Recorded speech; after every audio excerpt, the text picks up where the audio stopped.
بسم الله والحمد لله والصلاة والسلام على رسول الله. Amma ba'd. Assalamu alaikum wa rahmatullahi wa barakatuh. Дорогие братья, добро пожаловать в селение Верхний Казаниш. Всех приветствуем. Хош гелдигис, как говорится здесь на местном языке. Начну с хадиса пророка, алейхиссалату вассалам, в котором говорится: «Хайрукум ман та'аллама аль-Кур'ана ва аллямаху». Лучший из вас тот, который обучился Корану и обучает его другим. И в этой связи мы проводим первый конкурс, республиканский конкурс по Амма Джузу, по изучению Корана, Амма Джузу. Иншаллах, здесь это впервые. И надеемся, что это не последний конкурс, иншаллах. Давайте приступим. Бисмилlah, иншаллах, дадим слово имаму этого Казаниша, Верхнего Бозги. أعوذ بالله من الشيطان الرجيم. بسم الله الرحمن الرحيم. الحمد لله رب العالمين وصلى الله على سيدنا محمد وعلى آله وأصحابه أجمعين. السلام عليكم ورحمة الله وبركاته. Очень рады видеть вас всех здесь. И для нашего селения тоже большой баракат. И будем сейчас это проводить. Иншаллах. Очень одному, кто не волнуйтесь, здесь хорошие жюри есть у нас. Сейчас мы начнем. Давай. Сейчас первый он будет вызывать. Участники будут здесь сидеть. И если будет, они жюри есть, вопрос задавать. Сейчас первый. Сейчас мы начнем.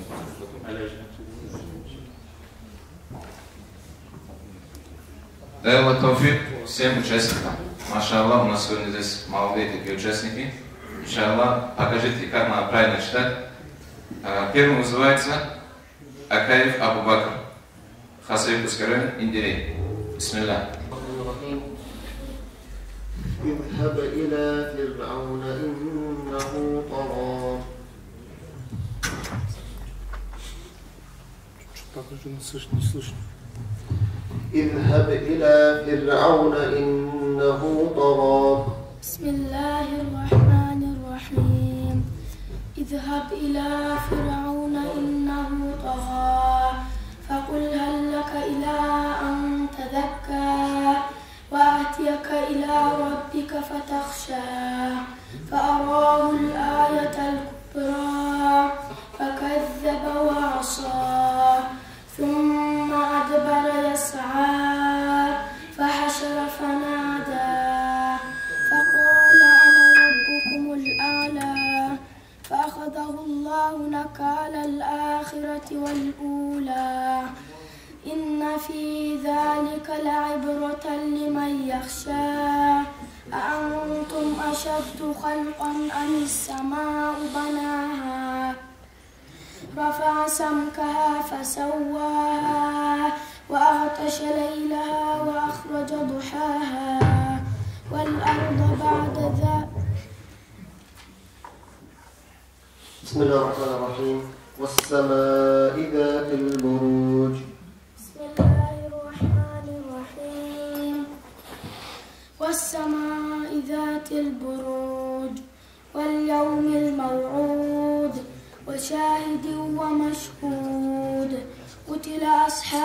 الأخدود النار ذات الوقود إذ هم عليها قعود وهم على ما يفعلون بالمؤمنين شهود وما نقموا منهم إلا أن يؤمنوا بالله العزيز الحميد الذي له ملك السماوات والأرض والله على كل شيء شهيد.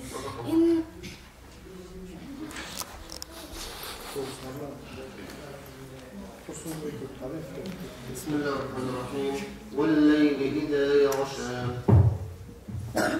بسم الله الرحمن الرحيم. والليل إذا يغشى والنهار إذا تجلى وما خلق الذكر والأنثى إن سعيكم لشتى فأما من أعطى واتقى وصدق بالحسنى فسنيسره لليسرى وأما من بخل واستغنى وكذب بالحسنى فسنيسره للعسرى وما يغني عنه ماله إذا تردى إن علينا للهدى وإن لنا للآخرة والأولى. صدق الله العظيم. Хорошего начала. Баракаллаху фик. Следующим приглашается Салаватов Рамазан. Сиденье Доргель.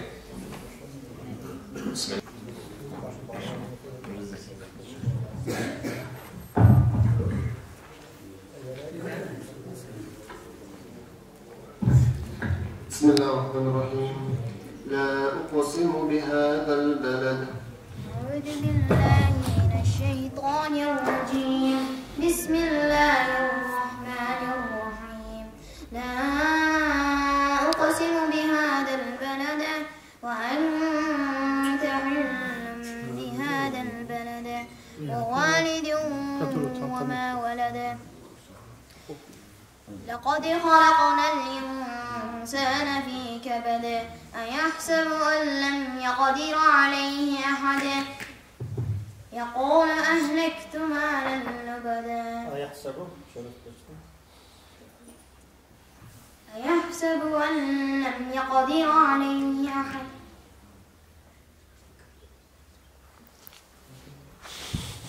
أيحسب أن لن يقدر عليه. يحسب أن لن يقدر عليه أحد يقول أهلكت مالا لبدا أيحسب أن لم يره أحد ألم يجعل له عينين ألم يجعل ألم نجعل له. ألم يجعل ألم نجعل له. ألم نجعل له عينين ألم نجعل له عينين ولسانا وشفتين وهديناه النجدين فلاقتحم العقبة. اسم ربك الأعلى. أعوذ بالله من الشيطان الرجيم. بسم الله الرحمن الرحيم. سبح اسم ربك الأعلى الذي خلق فسوى والذي قدر فهدى والذي أخرج المرعى فجعله غثاء أحوى سنقرئك فلا تنسى إلا ما شاء الله إنه يعلم الجهر وما يخفى ونيسرك لليسرى فذكر إن نفعت الذكرى سيذكر من يخشى ويتجنبها الأشقى التي. بسم الله الرحمن الرحيم. عبس وتولى. أعوذ بالله من الشيطان الرجيم. بسم الله الرحمن الرحيم. عبس وتولى أن جاءه الأعمى وما يدريك لعله يزكى أو يذكر فتنفعه الذكرى. أما من استغنى فأنت له تصدى وما عليك ألا يزكى. وأما من جاءك يسعى وهو يخشى فأنت عنه تلهى. كلا إنها تذكرة فمن شاء ذكره في صحف مكرمة مرفوعة مطهرة بأيدي سفرة كرام بررة. ثم جميل عبد السلام لوشن. بسم الله الرحمن الرحيم. إن للمتقين مفازا. أعوذ بالله من الشيطان الرجيم. بسم الله الرحمن الرحيم. إن للمتقين مفازا حدائق وأعنابا وكواعب أترابا وكأسا دهاقا لا يسمعون فيها بردا ولا شرابا. لا يسمعون. أعوذ بالله من الشيطان الرجيم. بسم الله الرحمن الرحيم. لا يسمعون فيها بردا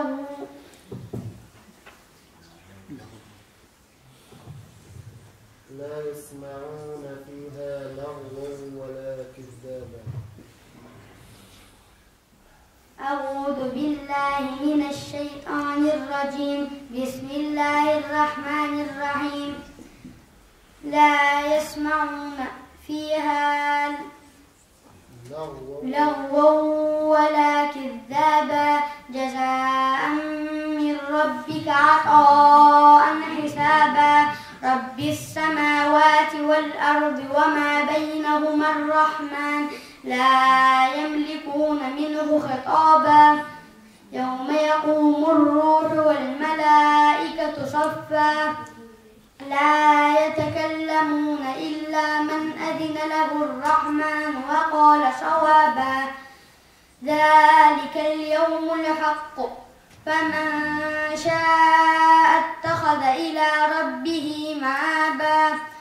إنا أنذرناكم عذابا قريبا يوم ينظر المرء ما قدمت يداه ويقول الكافر يا ليتني كنت ترابا. بسم الله الرحمن الرحيم. ويل للمطففين. أعوذ بالله من الشيطان الرجيم. بسم الله الرحمن الرحيم. ويل للمطففين الذين إذا اكتالوا على الناس يستوفون وإذا كالوهم أو وزنوهم يخسرون. ألا يظن أولئك أنهم مبعوثون ليوم عظيم يوم يقوم الناس لرب العالمين. كلا إن كتاب الفجار لفي سجين وما أدراك ما سجين كتاب مرقوم. ويل يومئذ للمكذبين الذين يكذبون بيوم الدين وما يكذب به إلا كل معتد أثيم. بسم الله الرحمن الرحيم. والضحى. أعوذ بالله من الشيطان الرجيم. بسم الله الرحمن الرحيم.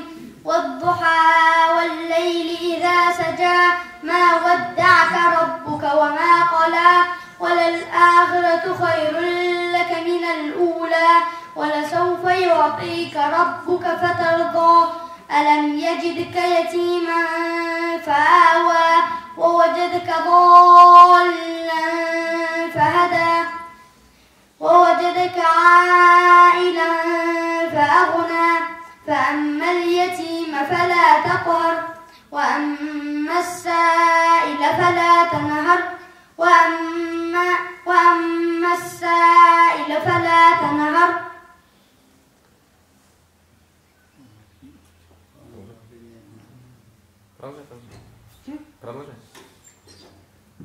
صدق الله العظيم. ما شاء الله.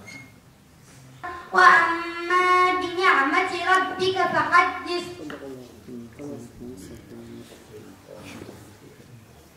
ما شاء الله. عبد السلام سامي ما كيراو.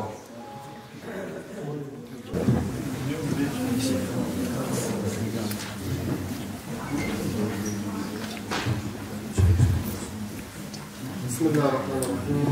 إذا السماء انفطرت. أعوذ بالله من الشيطان الرجيم. إذا السماء انفطرت وإذا الكواكب انتثرت وإذا البحار فجرت وإذا القبور بعثرت علمت نفس ما قدمت وأخرت يا أيها الإنسان ما غرك بربك الكريم الذي خلقك فسواك فعدلك في أي صورة ما شاء ركبك كلا بل تكذبون بالدين وإن عليكم لحافظين كراما كاتبين يعلمون ما تفعلون إن الأبرار لفي نعيم وإن الفجار لفي جحيم.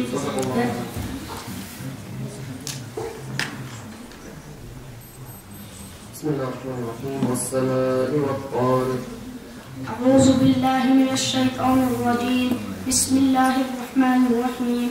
والسماء والطارق وما أدراك ما الطارق النجم الثاقب إن كل نفس لما عليها حافظ فلينظر الإنسان مما خلق من ماء دافق يخرج من بين الصلب والترائب إنه على رجعه لقادر يوم تبلى السرائر فما لهم من قوة ولا ناصر والسماء يوم تبلى السرائر فما لهم من قوة ولا ناصر والسماء ذات الرجع يوم تبلى السرائر فما لهم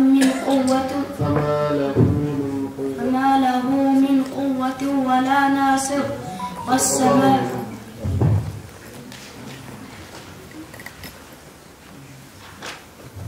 بسم الله الرحمن الرحيم. لم يكن الذين كفروا من أهل الكتاب والمشركين. أعوذ بالله من الشيطان الرجيم. بسم الله الرحمن الرحيم.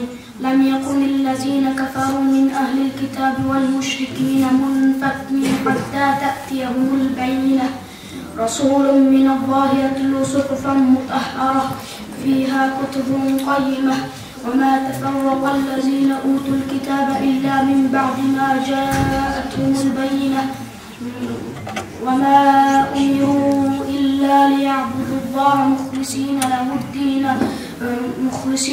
الدين حنفاء ويقيموا الصلاة ويؤتوا الزكاة وذلك دين القيمة. صدق الله العظيم.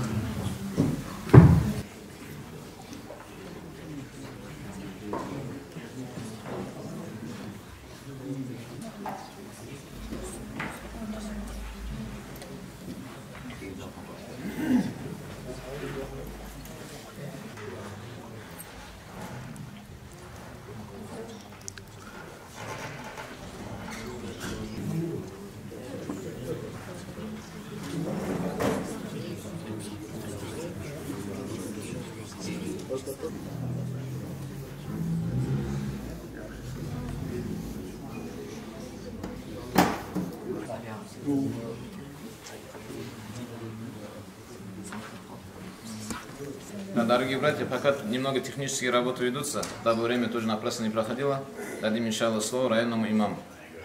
Джабраиль Хаджи. Бисмиллахир рахманир рахим. Альхамдулиллах. Вассалату вассаламу аля расулиллах. Амма ба'д. Ассаламу алейкум ва рахматуллахи ва баракатуху. Машаллах, хвала Всевышнему Аллаху, такой баракатный маджлис участвовать. Когда маленький хотах видишь хафиза, который для 10 лет, сердце еще сильнее радуется. Пророк саллаллаху алейхи вассалям в своем хадисе говорит: «Хайрукум ман та'аллама аль-Кур'ана ва аллямаху». Самый из вас, самый наилучший, кто сам научится читать и учит других людей. Дай Аллах, чтобы наше поколение и их поколение читали Коран и возвеличили имя Аллаха в мечетях, в медресе, во всех наших джамаатах. Пророк саллаллаху алейхи вассалям в своем хадисе еще говорит, когда Коран читает дома, говорит, этот дом охватывает, говорит, ангела. В этом доме баракат бывает. Дай Аллах, чтобы в этом верхнем казанище был баракат, который достает не только нашему району, и во всему Дагестану. И организатору этого мероприятия со стороны имама района огромная благодарность, баракаллах, за то, что он так организовал в нашем верхнем казанище селе такой благодатный маджлис. Ассаламу алейкум ва рахматуллахи ва баракату. Иншаллах, у нас имамы подойдут. Исламаджи будет, городской имам, проректор исламского университета Мухаммад Сайфуллах будет, они же курдут, Аллах бьются.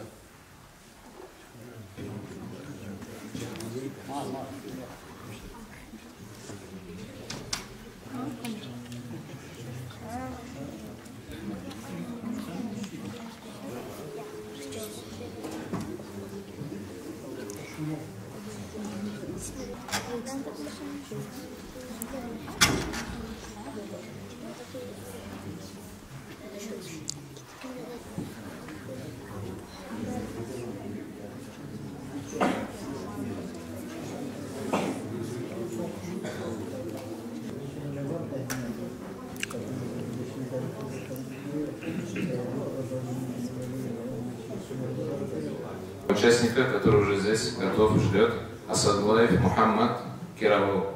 Бисмилlah.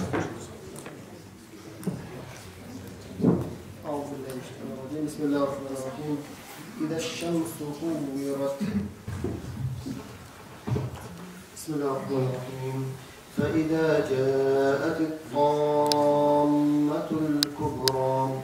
أعوذ بالله من الشيطان الرجيم. بسم الله الرحمن الرحيم. فإذا جاءت الطامة الكبرى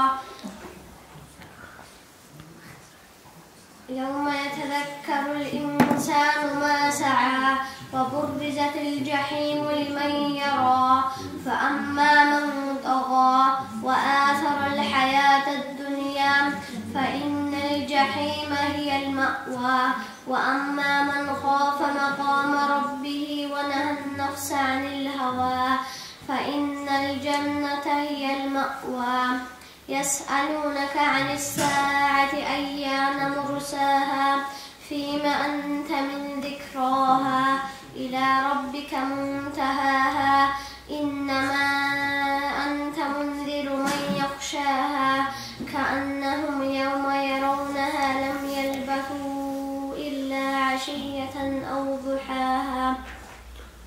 بسم الله الرحمن الرحيم. والفجر. أعوذ بالله من الشيطان الرجيم. بسم الله الرحمن الرحيم.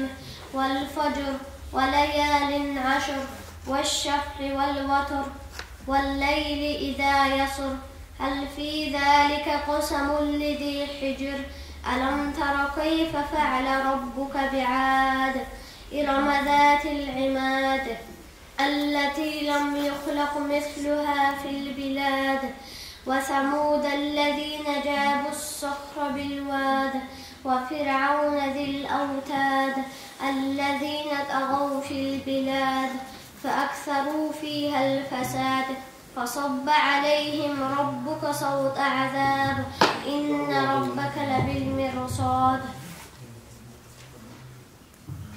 بسم الله الرحمن الرحيم. اقرأ باسم ربك الذي خلق. أعوذ بالله من الشيطان الرجيم. بسم الله الرحمن الرحيم. اقرأ باسم ربك الذي خلق. خلق الإنسان من علق.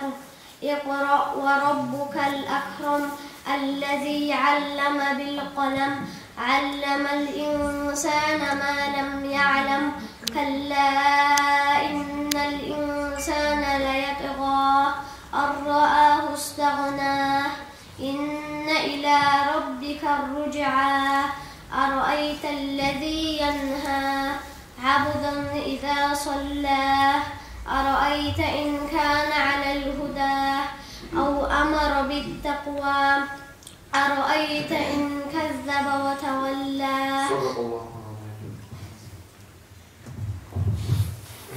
Maša Allah. Sljedeći priglašajica Abu Talimov Abdurrahman Gubden.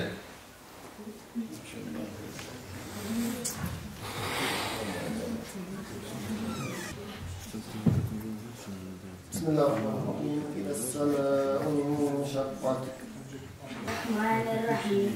إذا السماء انشقت وأذنت لربها وحقت وإذا الأرض مدت وألقت ما فيها وتخلت وأذنت لربها وحقت يا أيها الإنسان إنك كادح إلى ربك كدحا فملاقيه فأما من أوتي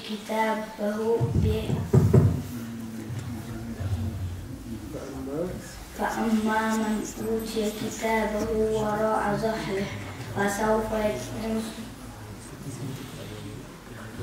فأما من أوتي كتابه وراء ظهره بيمينه فسوف يحاسب حسابا يسيرا وينقلب إلى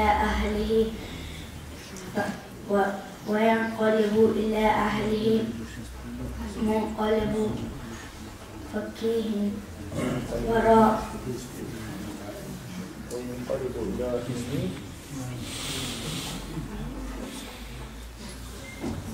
وينقلب إلى أهله مسرورا. وأما من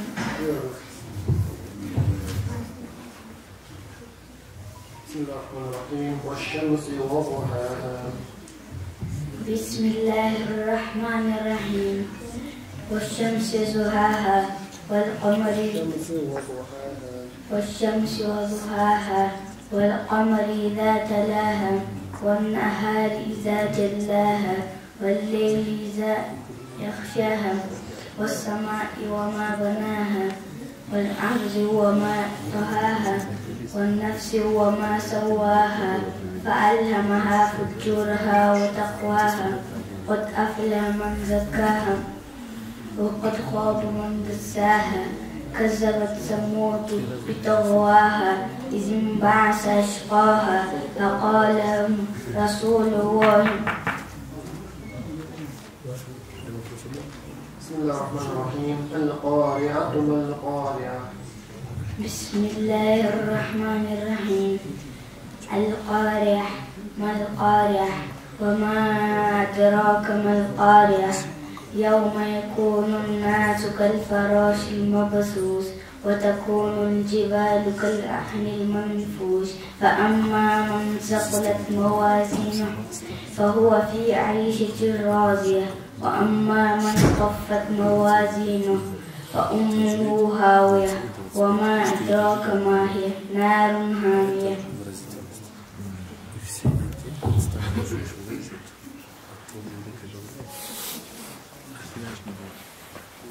Maša Allah. Sljedeći učesnik priglašajem je Vagabov Abdul Vagab Gubden.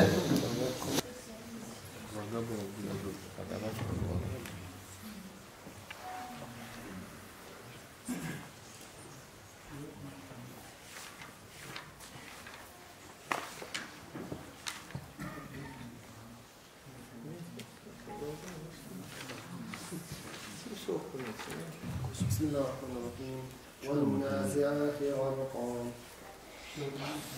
أعوذ بالله من الشيطان الرجيم بسم الله الرحمن الرحيم والنازعات غرقا والناشطات نشطا والسابحات سبحا فالصادقات صدقا والمدبرات أمرا يوم ترجف الراجفة تتبعها الرادفة قلوب يومئذ واجفة أبصارها خاشعة يقولون أئنا لمردودون في الحافرة أئذا كنا عظاما نخرة قالوا تلك إذا كرة خاسرة فإنما هي زجرة واحدة فإذا هم بالساهرة.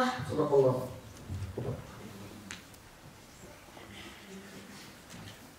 بسم الله الرحمن الرحيم ويل للمطففين. أعوذ بالله من الشيطان الرجيم بسم الله الرحمن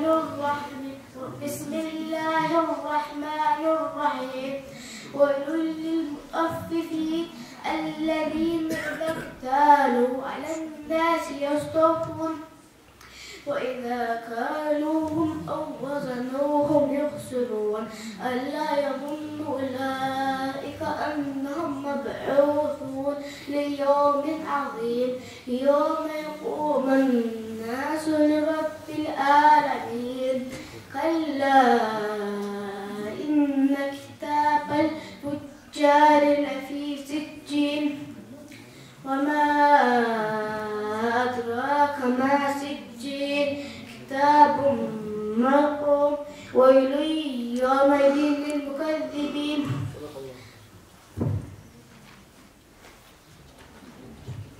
بسم الله الرحمن الرحيم والليل إذا يغشى.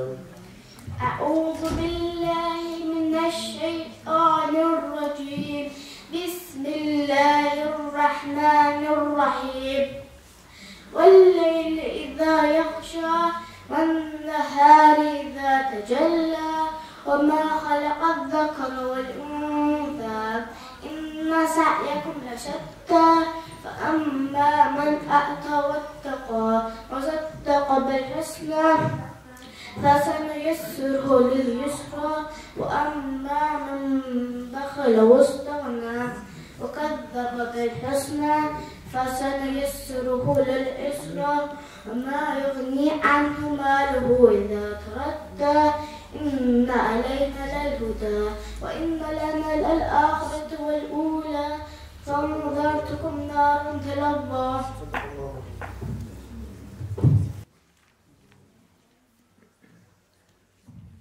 بسم الله الرحمن الرحيم يوم ينفخ في الصور فتأتون أفواجا. أعوذ بالله من الشيطان الرجيم بسم الله الرحمن الرحيم يوم ينفخ في الصور فتأتون أفواجا وفتحت السماء فكانت أبوابا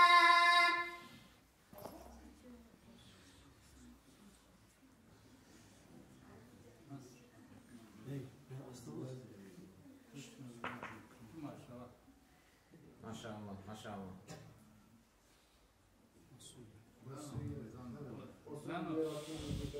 وصيرت الجبال فكانت سرابا إن جهنم كانت مرصادا للطاغين مآبا لابثين فيها أحقابا لا يذوقون فيها بردا ولا شرابا إلا حميما وغساقا جزاء وفاقا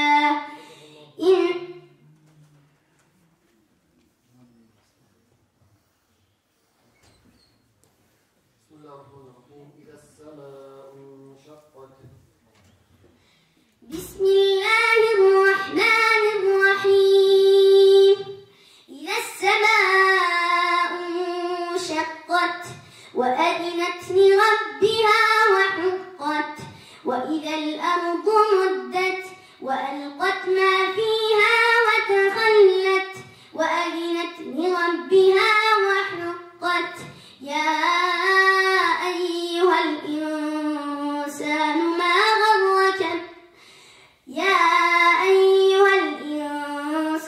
إنك كادح إلى ربك كدحا فملاقيه فأما من أوتي كتابه بيمينه فسوف يحاسب حسابا يسيرا وينقلب إلى أهله مسرورا وأما من أوتي كتابه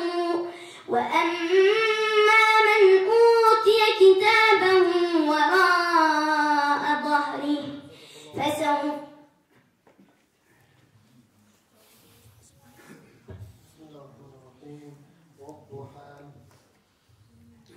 بسم الله الرحمن الرحيم والضحى والليل إذا سجى ما ودعك ربك وما قلى وللآخرة خير لك من الأولى ولسوف يعطيك ربك فترضى ألم يجدك يتيما فآوى ووجدك ضالا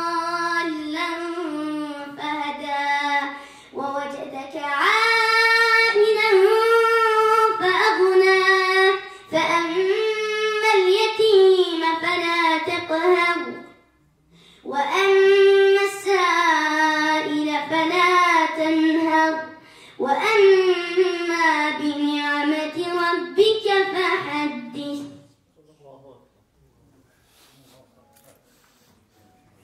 Bismillah, maša Allah, tabarakallah. Možda ima еще 10 вопросов задать, да?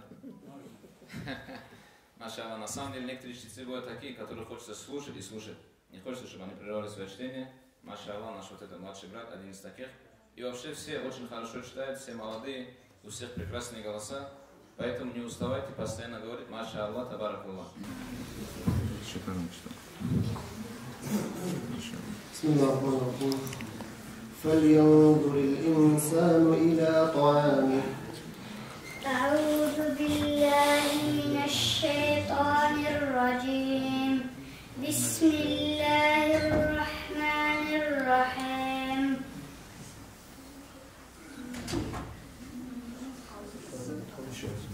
فلينظر الإنسان إلى طعامه. أنا صببنا الماء صبا ثم شققنا الأرض شقا فأنبتنا فيها حبا وعنبا وقضبا وزيتونا ونخلا وحدائق غلبا وفاكهة وأبا متاعا لكم ولأنعامكم فإذا جاءت الصاخة يوم يفر المرء من أخيه وأمه وأبيه وصاحبته وبنيه لكل امرئ منهم يومئذ شأن يغنيه وجوه يومئذ مسفرة ضاحكة مستبشرة ووجوه يومئذ عليها غبرة ترهقها قترة أولئك هم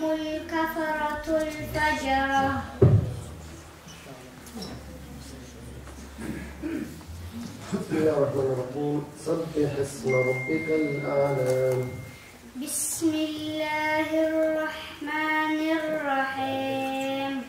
سبح اسم ربك الأعلى الذي خلق فسوى والذي قدر فهدى والذي أخرج المرعى فجعله غثاء أحوى سنقرئك فلا تنسى إلا ما شاء الله إنه يعلم الجهر وما يخفى ونيسرك لليسرى فذكر إن نفعت الذكرى سيذكر من يخشى ويتجنبها الأشقى الذي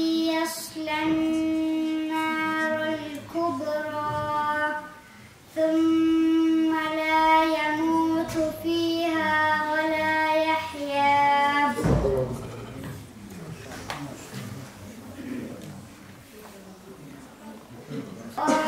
بسم ربك الذي خلق الإنسان من علق اقرأ وربك الأكرم الذي علم بالقلم علم الإنسان ما لم يعلم كلا إن الإنسان ليطغى أن رآه استغنى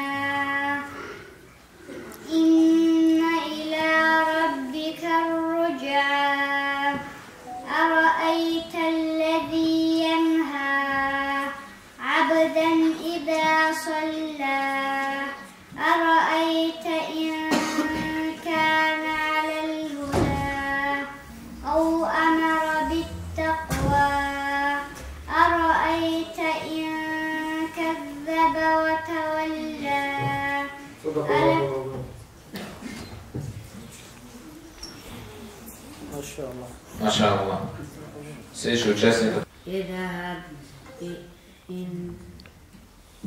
اذهب إلى فرعون إنه طغى.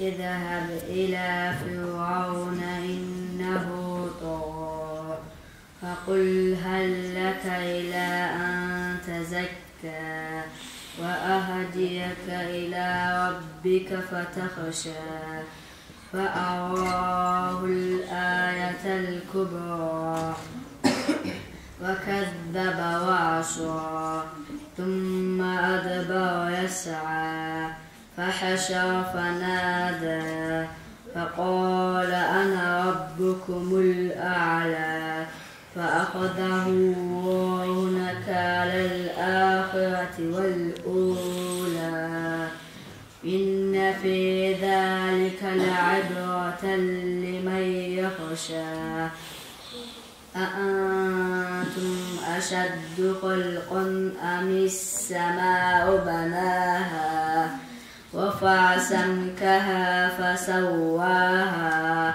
وأغطش ليلها وأخرج ضحاها. صدق الله. بسم الله الرحمن الرحيم. والسماء ذات البروج. بسم الله الرحمن الرحيم. والسماء ذات البروج واليوم الموعود وشاهد ومشهود قتل أصحاب الأخدود النار ذات الوقود إذا هم عليها قعود وهم على ما يفعلون بالمؤمنين شهود وما نقموا منهم إلا أن يؤمنوا بالله العزيز الحميد الذي له ملك السماوات والأرض والله على كل شيء شهيد. صدق الله. بسم بسم الله الرحمن الرحيم. لا أقسم بهذا البلد. بسم الله الرحمن الرحيم.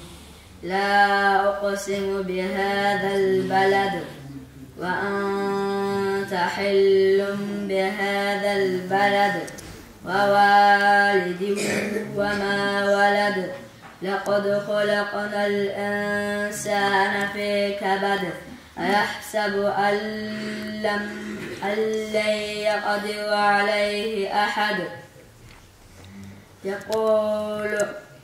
يقول أهلكت مالا لبدا أيحسب أن لم يره أحد ألم نجعل له عينين ولسانا وشفتين وهديناه النجدين فلاقتحم العقبة وما أدراك ما العقبة فك رقبة أو إطعام في يوم. أعوذ بالله من الشيطان الرجيم. بسم الله الرحمن الرحيم.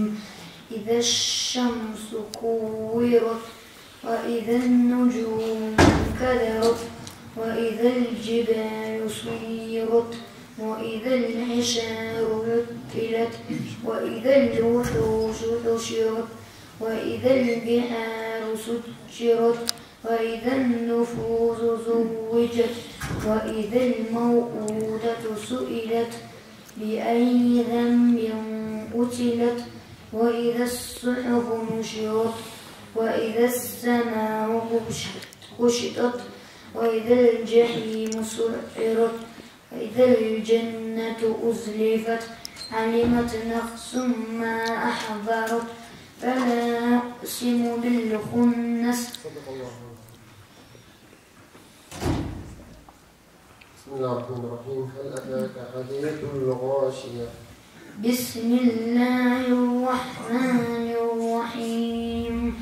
هل أتاك حديث الغاشية وجوه يومئذ خاشعة عاملة ناصبة تصلى نارا حامية تسقى من عين آنية ليس لهم طعام إلا من ضريع لا يسمن ولا يغني من جوع وجوه يومئذ ناعمة لسعيها راضية في جنة عالية لا تسمع فيها لاغية فيها عين جارية فيها سرر مرفوعة وأكواب موضوعة. بسم الله الرحمن الرحيم. والعاديات ضبحا. بسم الله الرحمن الرحيم.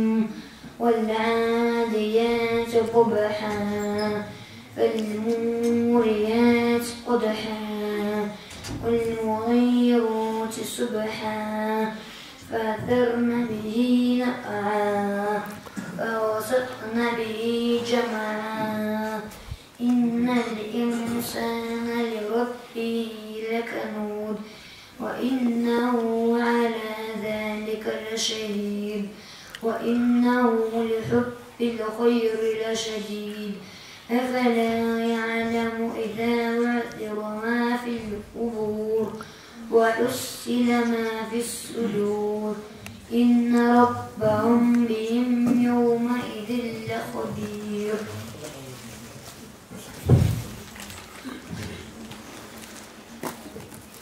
Маша Allah. Следующим приглашаем إن للمتقين مفازا. أعوذ بالله من الشيطان الرجيم. بسم الله الرحمن الرحيم. إن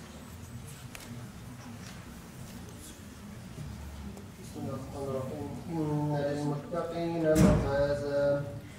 أعوذ بالله من الشيطان الرجيم. بسم الله الرحمن الرحيم. إن للمتقين مفازا حدائق وأعنابا وكواعب أترابا وكأسا دهاقا لا يسمعون فيها لغوا ولا كذابا جزاء من ربك عطاء حسابا رب السماوات والأرض وما بينهما الرحمن لا يملكون منه خطابا يوم يقوم الروح والملائكة صفا لا يتكلمون إلا من أذن له الرحمن وقال صوابا ذلك اليوم الحق فمن شاء اتخذ إلى ربه مآبا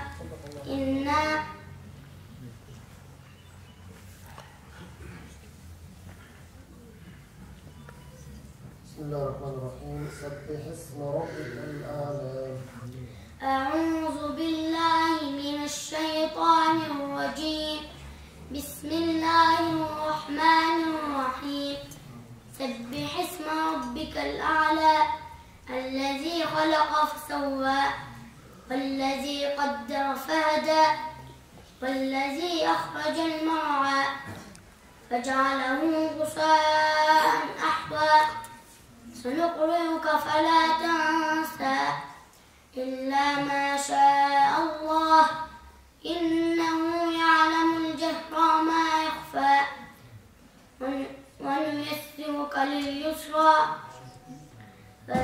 فذكر إن نفعت الذكرى سيذكر من يخشى ويتجنبها الأشقى الذي يؤتي ماله يتزكى الذي يصلى النار الكبرى بسم الله الرحمن الرحيم لا أقسم بهذا البلد أعوذ بالله من الشيطان الرجيم بسم الله الرحمن الرحيم لا أقسم بهذا البلد وأنت حل بهذا البلد ووالد وما ولد لقد خلقنا الإنسان في كبد أيحسب أن لن يقدر عليه أحد ألم نجعل له عينين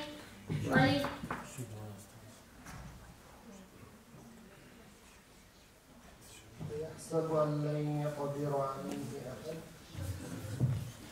أيحسب أن لن يقدر عليه أحد ألم نجعل له عينين يقول أهلكت مالا لبدا يقول أهلكت مالا لبدا أيحسب أن لم يره أحد ألم نجعل له عينين ولسانا وشفتين وهديناه النجدين صدق الله العظيم. Маша Allah. Следующий приглашается участник Гази Магомедов Мухаммад Салам Губде.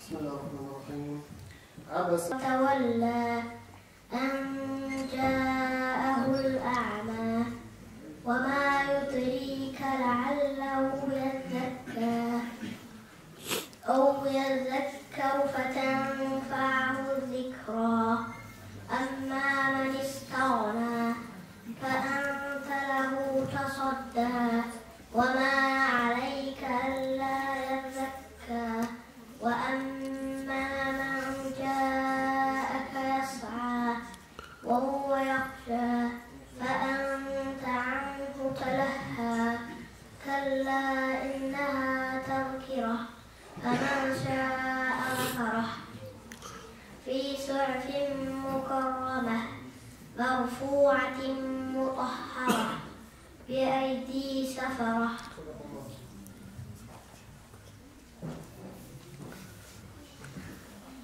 بسم الله الرحمن الرحيم إن بطش ربك لشديد بسم الله الرحمن الرحيم إن بطش ربك لشديد إنه هو يبدئ ويعيد وهو الغفور الودود ذو العرش المجيد فعال لما يريد هل أتاك حديث الجنود فرعون وثمود بل الذين كفروا في تكذيب والله من ورائهم محيط بل هو قرآن مجيد في لوح محفوظ.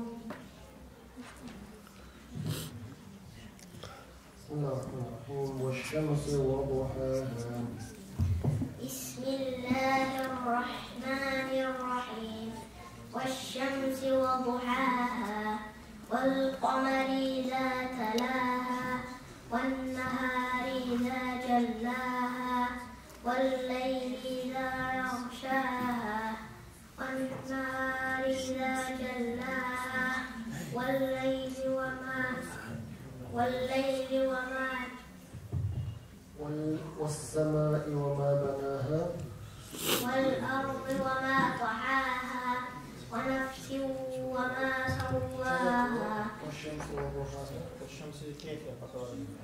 والشمس وضحاها والقمر إذا تلاها والنهار إذا جلاها والليل إذا يغشاها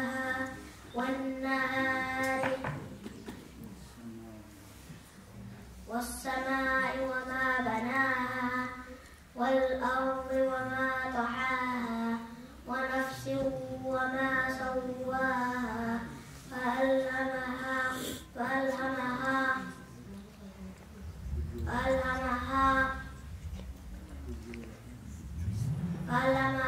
فجورها وتقواها قد أفلح من زكاها وقد خاب من دساها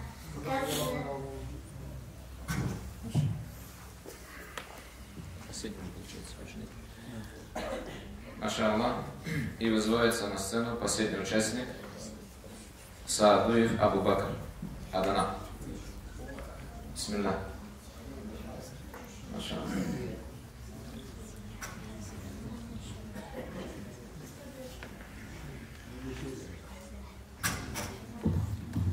بسم الله الرحمن الرحيم إذا الشمس كورت أعوذ بالله من الشيطان الرجيم بسم الله الرحمن الرحيم إذا الشمس كورت وإذا النجوم انكدرت وإذا الجبال سيرت وإذا العشار عطلت وإذا الوحوش حشرت وإذا البحار فجرت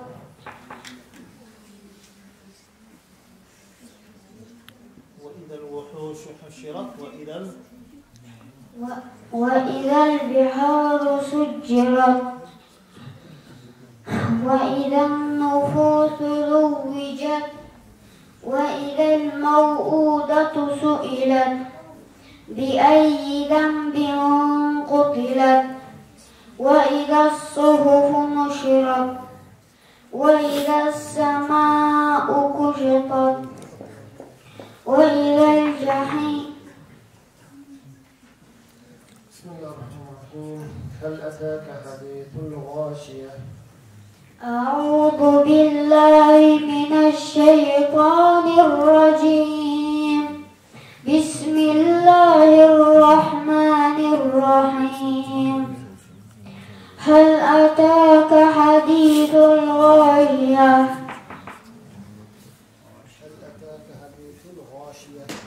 هل أتاك حديث الغاشية وجوه يومئذ غاشية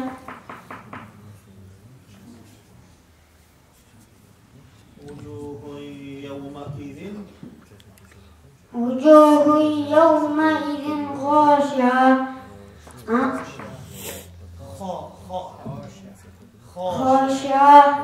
عاملة ناصبة تصلى نارا حامية تسقى من عين آنية ليس لهم طعام إلا من ضريع لا يسمن ولا يغني من جوع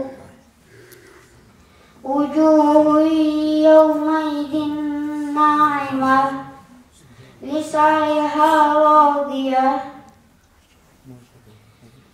في جنة عالية لا تسمع فيها لاغية فيها عين جارية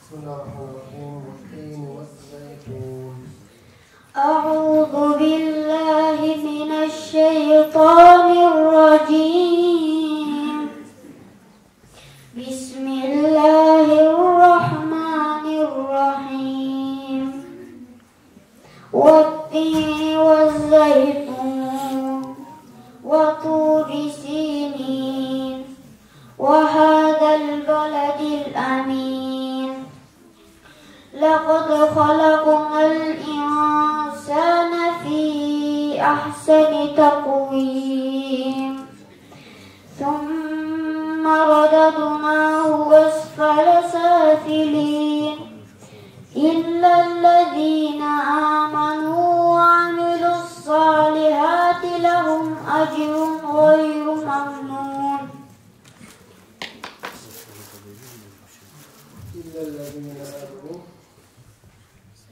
إلا الذين آمنوا وعملوا الصالحات لهم أجر غير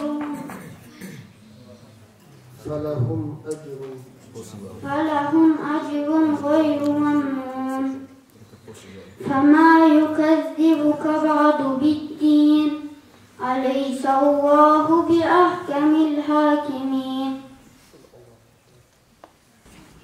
Сейчас предоставим слово хафизу этого селения Махмуд Амин.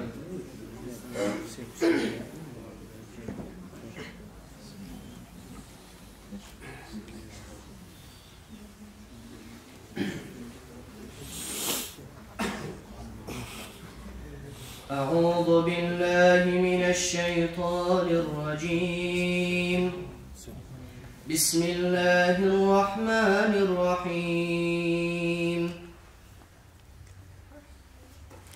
ألف لام ميم الله لا إله إلا هو الحي القيوم نزل عليك الكتاب بالحق مصدقا لما بين يديه وأنزل التوراة والإنجيل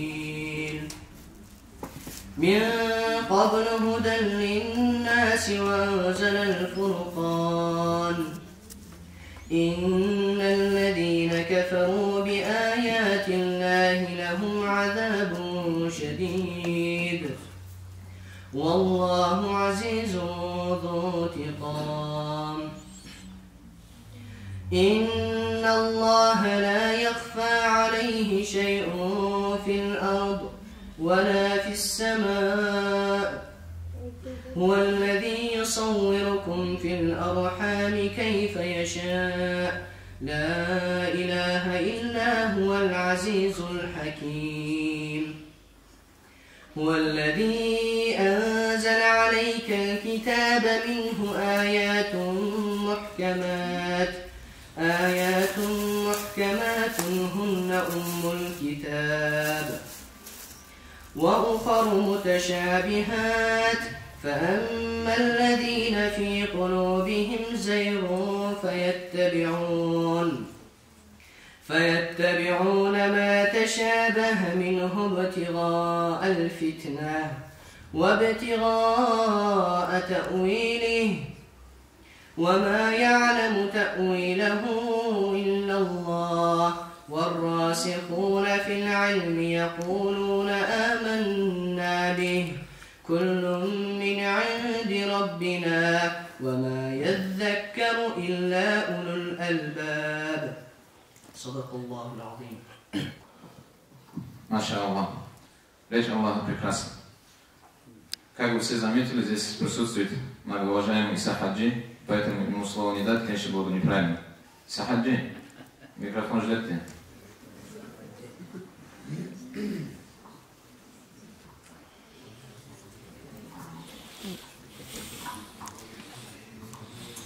Алхамдулиллах, вассалату вассаламу аля расулиллах, ассаламу алейкум ва рахматуллахи ва баракатуху. Алхамдулиллах, машаллах, сколько мужчин, можно сказать, возрастающих. В первую очередь хочу поблагодарить родителей, что как воспитали своих детей, отправили на урок. Во-вторых, хочу поблагодарить их муалимов, которые очень много времени, сил, труда вложивают в них. Сегодня, как мы видим, все говорят, все изменилось. В мире все изменилось.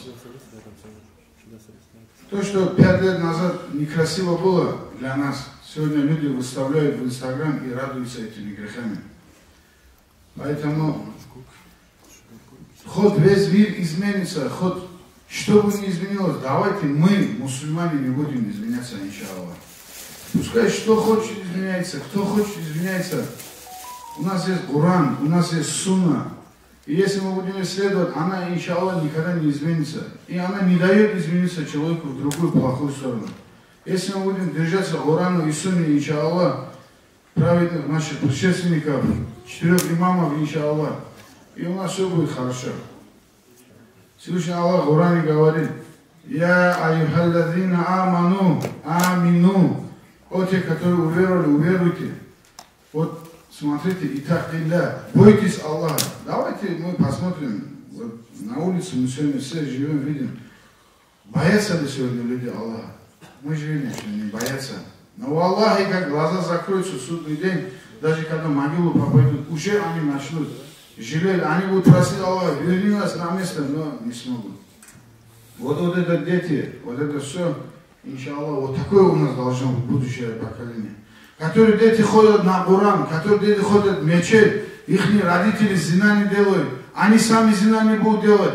Иншаллах, Рахман, и все у них в жизни хорошо будет. Ни азартные игры, ни наркотики, ничего эти дети не будут употреблять. Вот наше будущее, которое надо над этим стоять, воспитать и над этим работать. Да, уже взрослые люди, каждому просим того сделать. Успокойтесь, не делайте, не вредите себе. В первую очередь, не вредите себе. Но вот это будущее поколение, иншаллах, которое мы видим, если мы за нее будем держаться, бороться, корневыми зубами, если будем держаться и расти в правильном русле, то, иншаллах, у нас все хорошо будет. Дай Аллах, чтобы вот таких маджлисов больше было, больше таких мероприятий было, и чтобы дети Коран ходили, учили. Как здесь много сказали про Коран, много чего можно сказать. А если сказано, читайте Коран, судный день, она будет свидетельствовать за того, кто читал его. Судный день, когда мы будем бегать, не знаем, за что схватиться, Коран будет свидетельствовать, что мы читали его. Коран это калам Аллаха, речь Аллаха, слово Аллаха. Кто Коран читает, неужели Аллах оставит его, чтобы он ушел по плохому пути? Иди нас сирата мустаким, веди нас, Аллах, прямым путем. Просим Аллаха. Поэтому, уважаемые братья, держитесь на этом пути, иншаллах. Сегодня очень все изменилось, много есть. Видим, азартные игры, люди плохо, но вы держитесь, кто бы вас не попрекал, молла там, как бы что бы ни говорили, в Аллахе не оставляйте это, иншаллах. И на вас смотря, пускай другие примеры берут. А мы, не мы, с них будем пример брать, иншаллах. Пусть Аллах наставит, в первую очередь, меня. Иншаллах, я вот вижу, машаллах, дети Коран читают, это большое упущение мое. Ну, альхамдулиллах, будем потихоньку стараться и своих детей, и вас всех, иншаллах, наставлять. Пусть Аллах, в первую очередь, меня наставит, а потом всем пользу даст, вазам наставит. Вассаламу алейкум ва рахматуллахи ва баракатуху.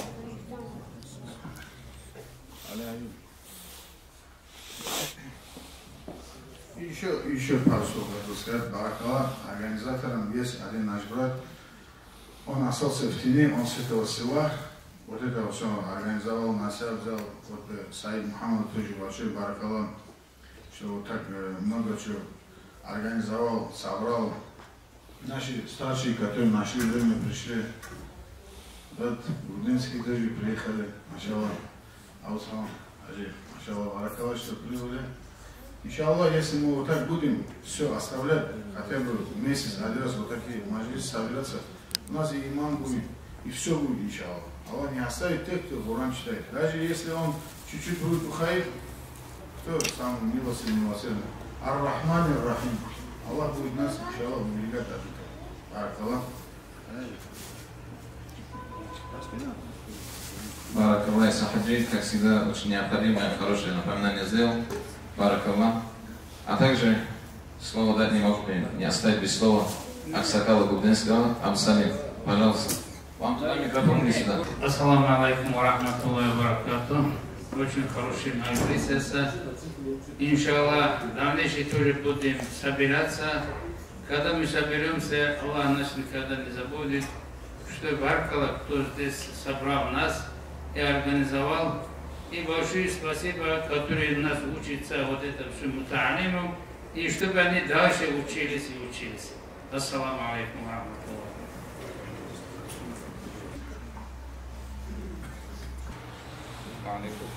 Валейкум ассалам ва рахматуллахи ва баракатух. Баракаллах. Да, несколько имамов раз уже сказали, да, упомянули, жюри, тоже дадим слово, обязательно. Саадуллах Хаджи. Просим вас. الحمد لله رب العالمين والصلاة والسلام على رسول الله وعلى آله وصحبه أجمعين. أما بعد السلام عليكم ورحمة الله تعالى وبركاته. Пусть Аллах примет такое благо от нас и баракаллах всем за то, что нас приняли и позвали на такое мероприятие. И пусть Аллах примет от всех благое и пускай будет ради Аллаха, иншаллах. Напоминание сделал, какой вот, как мы проверяли, что проверяли от нас, до нас дошло от пророка, саллаллаху алейхи, правильное чтение Корана. Например, здесь, которые не знают, наверное, подумают, если у человека голос красивый, то это самое главное. Но до нас дошло чтение Корана правильное, не считается голос правильным. А считать надо правильное чтение, выражение букв, высказывание букв проверяем обычно. Везде проверяют так.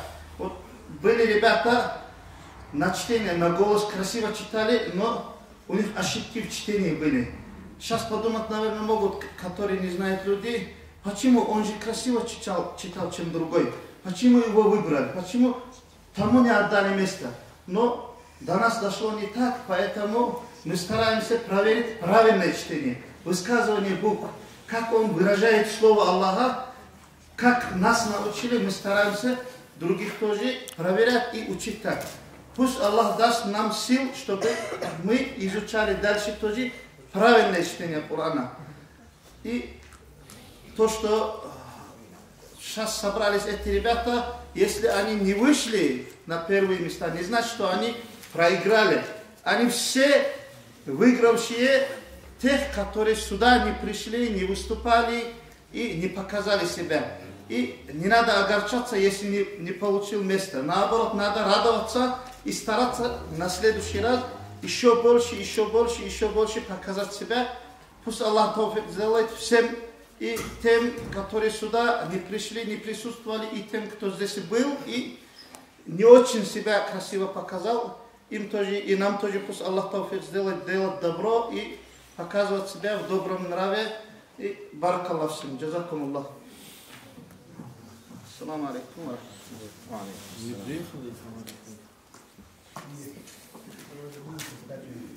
Баракаллах. Как хорошо, что дали слово, кто упустили вот такое напоминание, очень важно. Сейчас заканчиваем. Не ждем? Ждем ислам один, сейчас заканчиваем. Да, у нас потихоньку к концу уже подходит наш маджлис, иншаллах, сейчас еще подсчетную кассету ждем, им тоже обязательно слово дадим. А пока, раз у меня возможность есть, микрофон в моих руках, я тоже что-нибудь скажу еще. Вы же не устали от меня?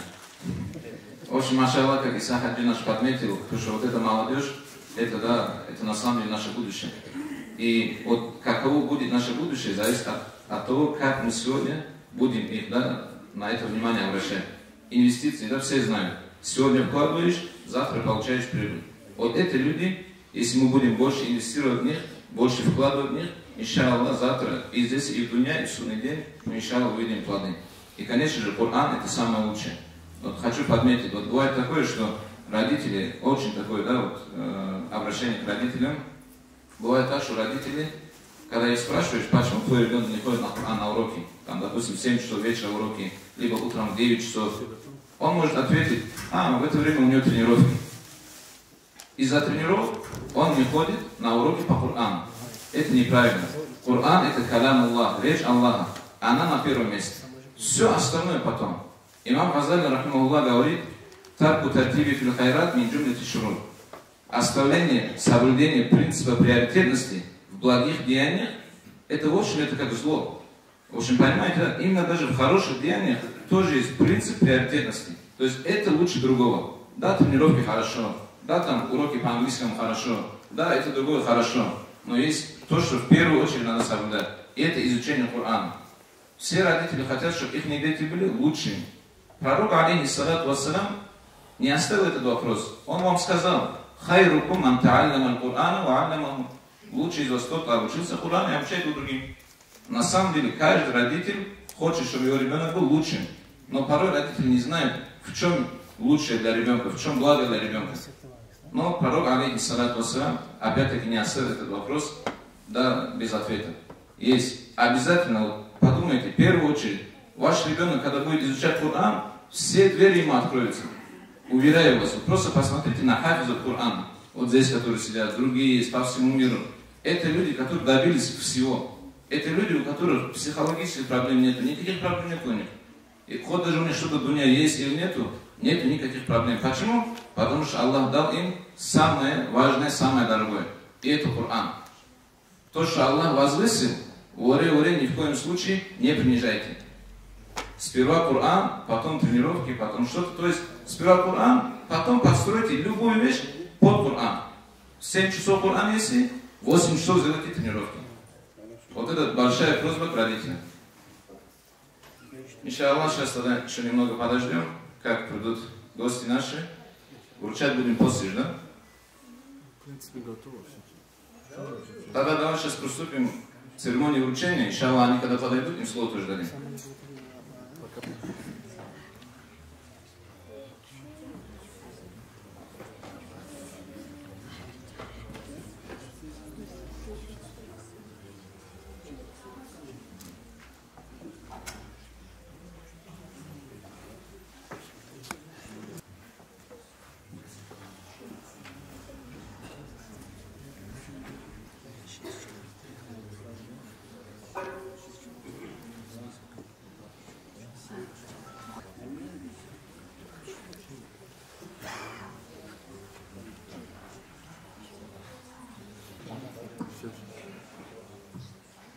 Так, перед вручением слово еще дадим бывшему имаму Мухаммад Хаджи.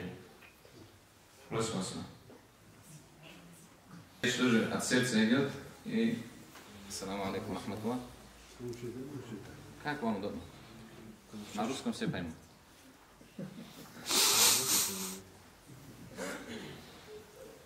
Бисмиллахи рахмани рахим. Alhamdulillahi Rabbil Alamin. Wassalatu wassalamu ala Rasulih Muhammad wa ala alihi wa sahbihi ajma'in. Amma ba'd, assalamu alaikum wa rahmatullahi wa barakatuh. Хвала Всевышнему Аллаху. Я хочу сказать по-русскому, если даже неудобно будет, чтобы все поняли. Хвала Всевышнему Аллаху, что Он нас соединяет только в исламе. لا أحصي ثناء عليك أنت كما أثنيت على نفسك. Пророк саллаллаху сказал, самое что хорошее, хвала Всевышнему Аллаху, который пророк алейхиссалам делал. Потому что мы только исламом можем сказать, что нас объединяет самые хорошие. Почему? Потому что здесь разные национальности, кумыки, даргинцы, аварцы, другие нации все собрались. Почему они в одном кумыкском селении собрались? Потому что их объединяет ислам. Дай Аллах нам всегда, чтобы исламом были. что Аллах нас не разлучил только по национальности, что Он всегда нас объединил только в исламе. Всегда, чтобы Аллах нас всегда держал вместе, как один кулак. Самое приятное, что нам вот это хафизы, которые наизусть знают, хоть один джуз, хоть два джуза, хоть даже если наизусть не знают, они читать умеют хорошо. В наше время не были такие люди, которые вот такие маленькие, которые знали хорошо. Очень нам приятно, чтобы долгая жизнь у них была, здоровье была, всегда сами тоже хорошо обучались еще и обучали других тоже. Самое благоприятное у нас, что слушать их и быть чистые, которые сидят в этом хорошем маджлисе. Дай Аллах вам всем баракаллах. Ассаламу алейкум рахматуллах. Для вручения за третье место грамоты и денежного приза вызываем главу и Гази Магомедов, Мухаммад Салам. Выходи, получай приз.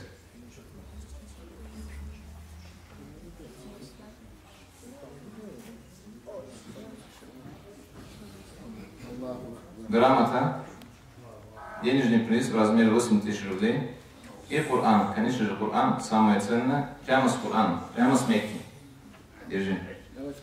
Машаллах. Сфоткайся, подожди. Вот так сделай, чтобы все было.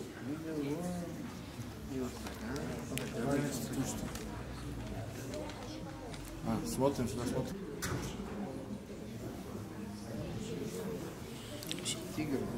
Напоминаю, у нас 2 третьих места.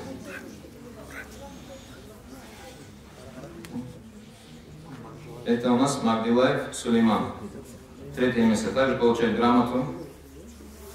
Коран с Мекки.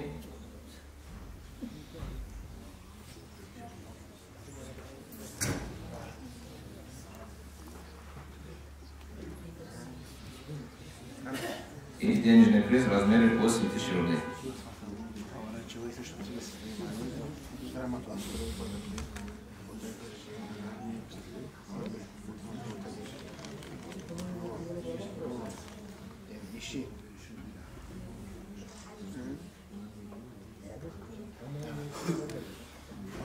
Переходим к награждению второго места.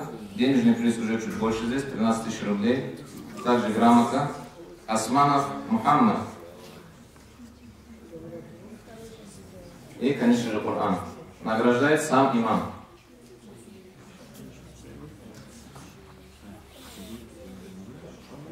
Машаллах.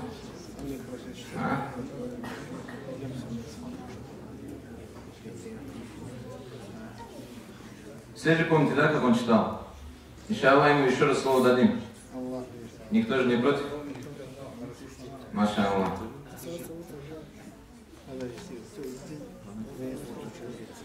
Он когда читал, у некоторых слезы пошли. И с фоткой.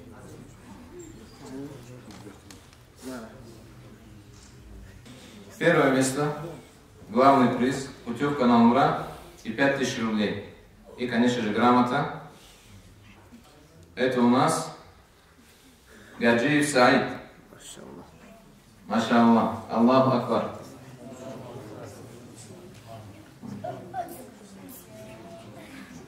Вручать вот этот главный приз будет многоуважаемый Ислам Хаджи, имам города Буйнакск, как раз вовремя пришел. Машаллах. Ассаламу алейкум рахматуллах. Первое место занял. Грамота. Машаллах. Самый счастливый человек из детей.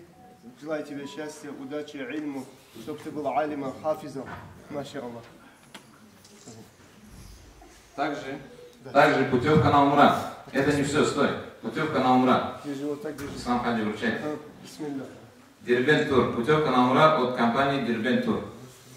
Путевка на умра от Дербент Тур. Поздравляю, машаллах. Держи. Даруй подарок. 5000 рублей тоже. 5000 рублей тоже. Там в Мекке нужны будут деньги.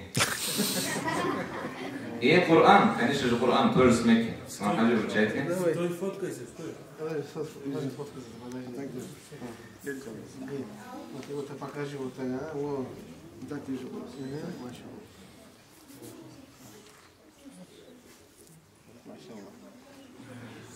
Бисмиллахи, машаллах, табаракаллах. Ислам Хаджи, не уходите, еще вот здесь остался приз самому юному участнику. 6 лет. 5000 рублей. Тоже деньги нужны живут ему. Магомедов Абдусалам.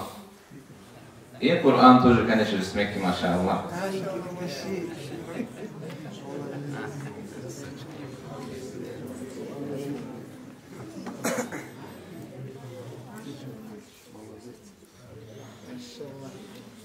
Машаллах, вот видите, в Дуня уже получаете призы, подарки, внимание людей. Посмотрите, как взрослые люди, и глава здесь есть, и имам есть. Все эти люди пришли послушать вас.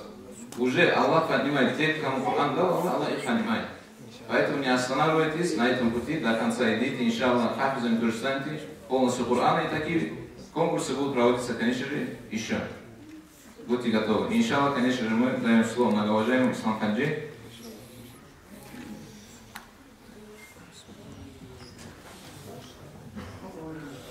أعوذ بالله من الشيطان الرجيم. بسم الله الرحمن الرحيم. الحمد لله رب العالمين والصلاة والسلام على سيدنا محمد وعلى آله وأصحابه أجمعين. أما بعد. السلام عليكم ورحمة الله وبركاته. Дорогие братья, от души вас поздравляю этим прекрасным праздником, который проходит сегодня, сейчас в Верхнем Казанище. Самый красивый праздник, самый лучший праздник – это праздник Корана. Праздник, когда мы видим наших детей, читающим речь Аллаха. Когда мы видим наших детей, заучивающим Коран наизусть, потому что это умма Мухаммада, саллаллаху алейхи вассалям, умма, который держит Коран в своих сердцах. Особенность уммата Мухаммада, саллаллаху алейхи вассалям, в том, что этой умме очень много хафизов. И останутся до судного дня, иншаллах. И наша с вами обязанность, задача, чтобы этих хафизов становилось все больше. Да, период коммунизма хотели с корнями все вытащить и выбросить ислам, но Аллах, когда желает сохранить, приумножить, никто не сможет стоять перед этим и устоять перед решением хукма Аллаха Джалля Джаляль. Поэтому мы видим, как сегодня день изо дня становится больше хафизов, больше детей, которые обучаются Корану, обнимают Коран своими сердцами. Желаю этим хафизам, этим ребятам стать хафизами полного Корана. Если сегодня был маджлис и этот конкурс по одному джузу, наверное, из них многие знают и больше джузов, желаю, чтобы они стали полноценными хафизами. Потому что завтра в судный день Всевышний Аллах Джалля Джалалюху каждого верующего будет поднимать в раю на такие степени, сколько он знал аятов из Корана. Если эти дети сегодня выучили один джуз Корана, сколько в одном джузе аятов, вот столько степеней поднимется в раю. И Аллаху Та'аля завтра в судный день каждому из нас скажет: читай из Корана то, что ты знаешь, и твое последнее место, твой последний уровень в раю будет завершаться там, где ты знаешь последний аят из Корана. Каждый аят это степень рая. Каждый аят, все, что он знает, держит в сердце Коран, это радость для него и для его родителей, потому что завтра в судный день Аллах на родителей этих детей оденет прекрасную корону, от которого будет восхищаться все прежние умматы и последние умматы. Все народы будут восхищаться родителями от детей, которые обучили их Корану. Пророк, саллаллаху алейхи вассалям, хадисе, который приводит имам Ат-Табарани от Али, ради Аллаху анху, посланник Аллаха, саллаллаху алейхи вассалям, сказал: «Аддибу аулядакум аля талати хисалин».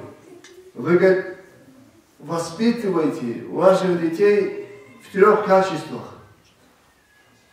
Расулуллах, саллаллаху алейхи вассалям, не сказал, обратите внимание, не сказал: «Аллиму аулядакум». Научите ваших детей 3 качествам, не сказал. Сказал: дайте им воспитание, воспитайте в 3 качествах. Слово обучите и воспитайте, это разные слова. Научите, это можно сказать: иди, научился, все, уходи. Но когда ты воспитываешь, воспитание это иное, ты воспитываешь в детях любовь к пророку, саллаллаху алейхи вассалям, первое из качеств. Любовь к его семье и любовь к Корану. любовь к Корану. Поэтому те люди, которые знают Коран, они завтра в судный день будут находиться в тени Арши, когда тот день, когда не будет другой тени, кроме как тени Аллаха Азза ва Джалля, который Аллах сотворил. Поэтому хафиз будет находиться в судный день, когда все люди будут стоять под палящим солнцем Махшара, судного дня они будут находиться под тенью Арши, иншаллах.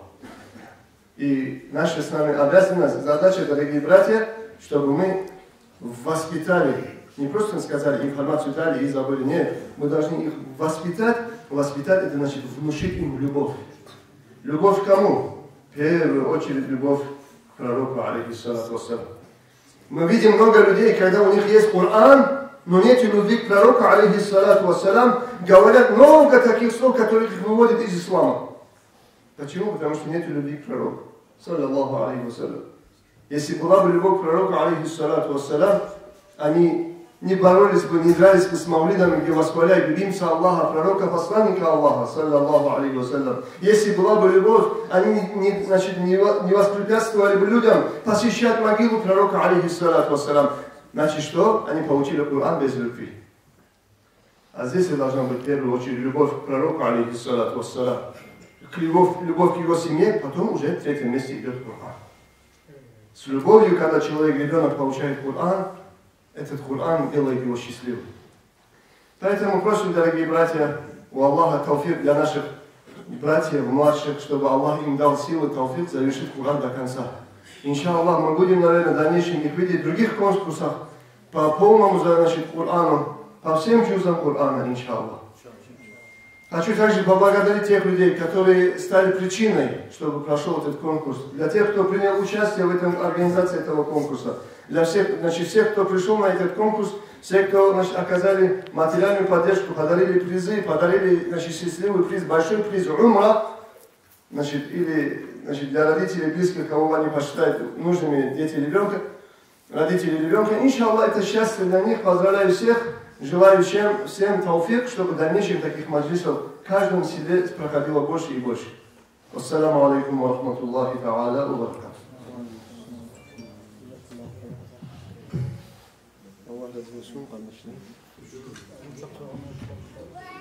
Теперь, дорогие братья, пришло время азана, и попросим призвать азан Сайфуллу. الله أكبر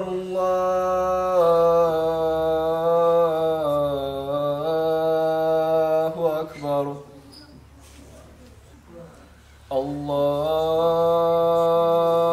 الله أكبر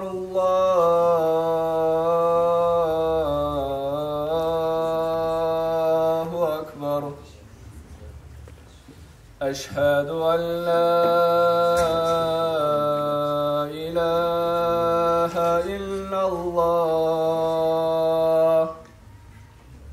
أشهد أن لا إله إلا الله أشهد أن محمدا رسول الله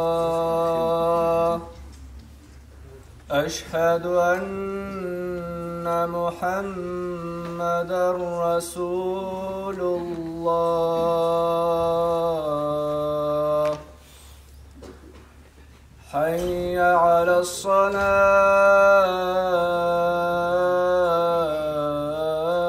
الصلاة حي على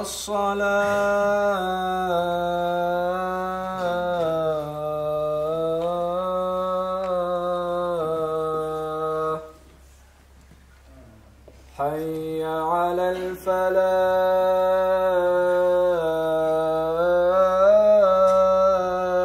الفلاح حي على الفلاح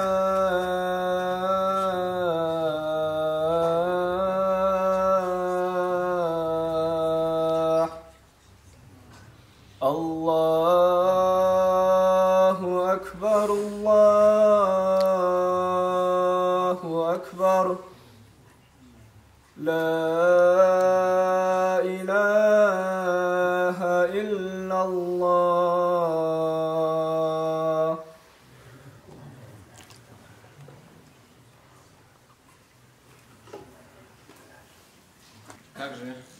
на этом не закончено.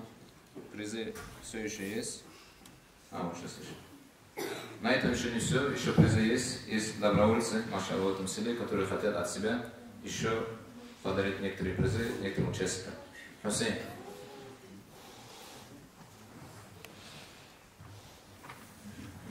Ассаламу алейкум ва рахматуллахи ва баракатуху. Баракаллах всем организаторам тоже и всем участникам. От себя, от общественного совета села хотели сделать небольшой презент.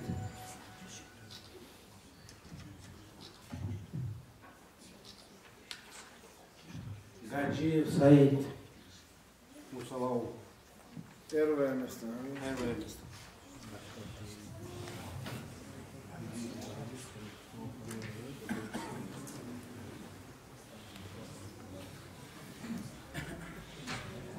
Кого фамилию будем назвать, выходить?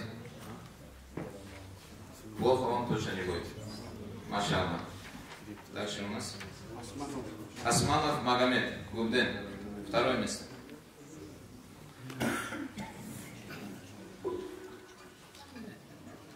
Машаллах. Мы тебе слово еще дадим. Машаллах. Третье. Магдилаев Сулейман. Гоксуд.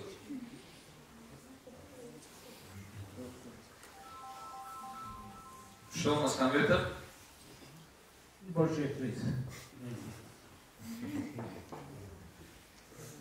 Гази Магомедов?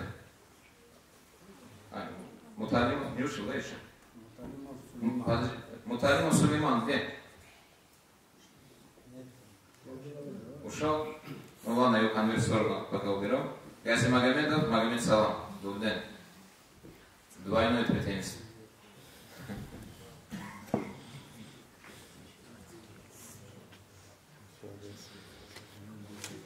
Машаллах. Далее, пятое место Абдалимов Абдурахман, Губден. Четвертое место.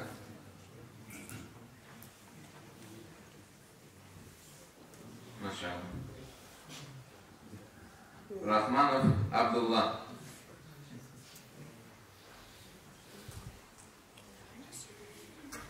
Муцалау.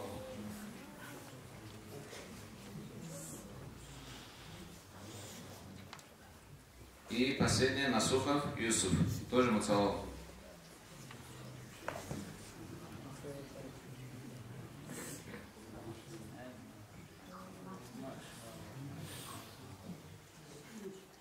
Машаллах, баракаллах за эти призы. Сулейман, кто возьмет его конверт? Уже ушли, что ли? Оре, не уходите никуда. Местный джамаат, вам, вы как гости, вам организовали обед. И оставлять это, уходить будет неправильно. После намаза всем. Намаз совершим, после намаза, иншаллах, ждет обед. Ни в коем случае не уходите. Проявление уважения будет остаться пообедать, так как они очень сильно постарались, хотят гостей встретить как надо, как полагается, поэтому ни в коем случае ни один человек пускай не уходит. Давайте сейчас камат будет и иншаллах совершим намаз. Ислам Хаджи просим быть имамом. Им слово было дано.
العالمين وصلى الله تعالى وسلم على رسوله محمد وعلى آله وأصحابه أجمعين. آمين. يا أرحم الراحمين. Уважаемые гости, не уходите, пожалуйста, никуда. Сейчас Джамал Нишан Хасен покушает, бисмилля сделаем.